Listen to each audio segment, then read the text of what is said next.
तो महिलाओं में ज़्यादा होने का रीज़न 2-3 रीज़न है।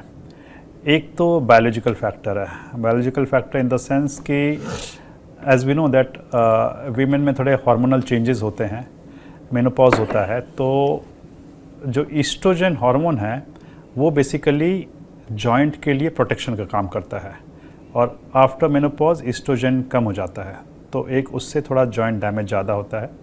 सेकेंडली फीमेल्स में, फिर से मैं क्लियर कर दूं, डॉक्टर जिस हार्मोन की बात कर रहे हैं वो महिलाओं में हार्मोन होता है जिसको एस्ट्रोजन कहते हैं।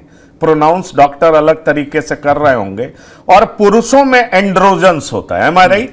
तो जो महिलाओं में एस्ट्रोजन हार्मोन्स होता है वो मेनोपॉज के बाद, यानी मासिक धर्म जब बंद होता है, तो इस हार्मोन्स का रिलीज नहीं के बराबर या कम हो जाता है, और उस वजह से महिलाओं में ये समस्याएं ज्यादा हो जाती हैं। आप आगे बताएं। दूसरा ये है कि जो लेडीज में कार्टिलेज का वॉल्यूम जो होता है वो भी थोड़ा कम होता है, उसकी वजह से भी होता है। और कुछ बॉडी स्ट्रक्चर भी फीमेल में ऐसा होता है कि घुटने पे थोड़ा जोर ज़्यादा आता है।